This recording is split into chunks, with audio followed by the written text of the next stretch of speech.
Good morning, everyone, and welcome to Making It on Mondays. My name is Louise Jeffrey. I hope you are all well and that you all had a beautiful weekend. If you're in Sydney, we had amazing weather, which is good and is really nice for a change. All right, I'm just going to check my setup because I'm getting a notice saying that this connection is a little slow.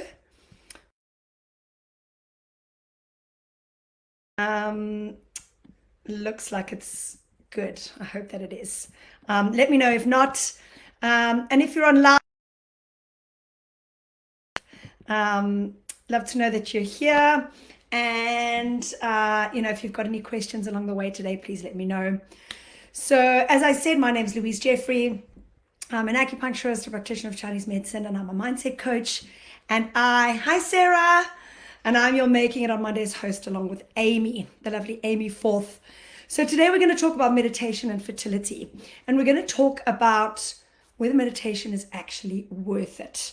Now, meditation and mindfulness have become such big buzzwords over the past 5 to 10 years. So let's look specifically at meditation and let's have a look at its impact on our chances of conceiving, because obviously that's the most important thing that we want to take out of today. Is meditation worth it? Is it going to positively impact my chances of falling pregnant? So we're going to spend about 10 minutes together today. And as I said, let me know if you've got any questions.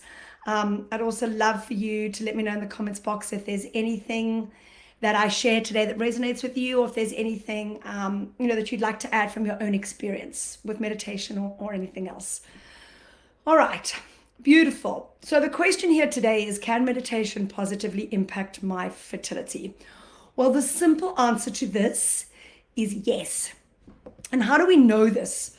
Well, to be clear on why and how this is true, what we really need to do is we need to look at the link between stress and fertility, because that's really where the answer lies. So let's have a little look at stress first, and then we'll look at meditation. What do we know about stress? Well, we know that stress affects our health, and we know that it affects our physical body, our physical health. And we know that when our cortisol and our adrenaline levels stay elevated for long periods of time, that our body really starts to function suboptimally. All right. In other words, the body's systems and organs get thrown out of balance. And I'll give you an example. Research tells us that stress significantly reduces the probability of conception every day during the fertile window. So during our fertile period, if we're stressed, we have a significant reduction in the probability of conception, right? And we also know from research that women with the highest levels of stress markers are twice as likely as those with the lowest levels to experience infertility, right? And this is really because stress increases the activity of the HPA axis. And what happens is that this decreases our reproductive functions. And what you really need to know about this, if you don't want to go into this too technically or medically, is that what happens is that increased cortisol, right, over an extended period of time impacts our reproductive hormones, okay? And so you've heard me touch on this in various other lives. Stress plays a major part in our reproductive health. Okay, so we've gone over how stress affects fertility, but what about meditation and stress? Well, there are many studies that we've seen over the years that support the use of meditation as a stress reduction tool. There's one really good 2021 randomized control trial that found that meditation and mindfulness, so they had a specific program of meditation and mindfulness, was found to significantly reduce stress in women who've had multiple miscarriages. Okay, so we know obviously trying to conceive and having miscarriages is incredibly stressful for anyone to go through. And in this particular study, they also found out that mindfulness was really helpful for improving the mental health and relationships of women who were undergoing IVF. Okay, so I've just realized I haven't switched my phone off. Give me one sec. Don't want to be caught with a phone call in the middle of this or the phone ringing. All right. So how does meditation work to reduce stress?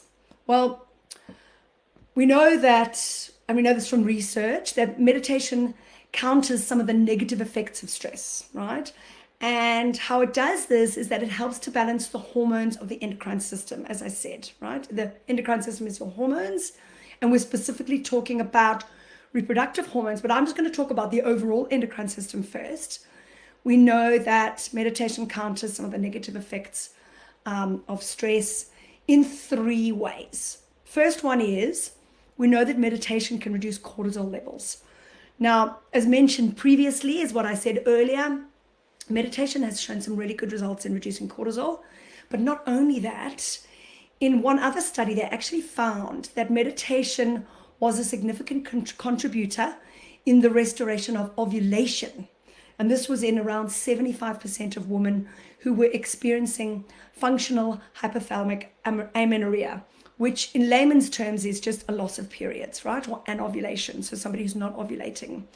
Now, this may be because, as I said earlier, excess cortisol is responsible for the decrease of the surge of LH, or luteinizing hormone, which triggers ovulation, all right? So cortisol interferes with luteinizing hormone, which is part of our endocrine system, part of our reproductive hormones, and meditation reduces cortisol levels. All right. Number 2, how else does meditation reduce stress? Well, the second way it may do this is that meditation helps to reduce insulin resistance. Now, we know that insulin resistance can impair ovulation, right? And that insulin resistance also contributes to the development of PCOS, or polycystic ovarian syndrome. Now, PCOS makes up around 35% of female infertility cases, but there's been some really good research that shows that transcendental meditation, which is just a form of meditation, may reduce insulin resistance in those that practiced it, all right? And so what it seems is that meditation may work, to affect our cortisol's negative influence on glucose uptake during times of stress, okay? So does this make sense? Again, it's around how meditation impacts cortisol during times of stress, and this obviously has an effect on our glucose uptake and therefore our insulin resistance. And then finally, the third way that meditation can reduce stress is by balancing our reproductive hormones. Now, this is what I've said earlier, not just through cortisol, but what we know is that the endocrine system is always in a fine state of balance, right? And that when we have, these fluctuations in cortisol, when cortisol stays up for a long period of time, because if we have short little bursts of cortisol every now and again, that's not a problem. But what happens with prolonged periods of stress is that cortisol stays elevated. This really throws our endocrine system out. And I'll give you an example, around the reproductive hormones. If we have low progesterone levels, for example, then it can be very difficult for an embryo to implant in the uterine lining. We know that progesterone is responsible for building a thick lining, for raising our body temperature so that we can maintain a pregnancy. But it's really difficult for the embryo to implant if it doesn't have progesterone. So if meditation can help to balance our reproductive hormones, and if meditation reduces stress, then it will be helping to improve our chances of conceiving. So to summarize what I've said today, meditation can be really helpful for fertility. And it's mainly in the sense that it reduces stress, which positively impacts our cortisol and therefore regulates our endocrine system. So as far as I'm concerned, it's absolutely worth the 10 to 20 minutes per day. I know that we're all time poor. I know that we live in a modern world where we're running our lives at a fast pace, and we're working jobs. We've got a lot of commitments. Perhaps we've got to fit IVF into the mix and all our emotions that are going on. And I know that we're all time poor. But I tell all of my patients that are trying to conceive that it's so important to practice meditation daily, right? Even if it's only for 10 minutes, but 10 to 20 minutes is ideal. I mean, I, for one, practice meditation every day, and I've done so for quite a few years now, and it's really changed my life for the better, and it's improved my health so much. It was one of the key things that was really helpful in sorting out a really difficult autoimmune skin condition that I had. So I'm going to post after this in a separate post some great fertility meditations for you that you can use daily throughout your cycle to support you on your fertility journey. Now, if these would be useful for you, please let me know in the comments box. I'd love to hear, and if you want them emailed to you, I can do that too. So that's it for now. I hope this has been helpful. If it has, let me know. And I'll be back next week at the same time. Signing off now. I hope you guys have a beautiful rest of your day. Bye for now.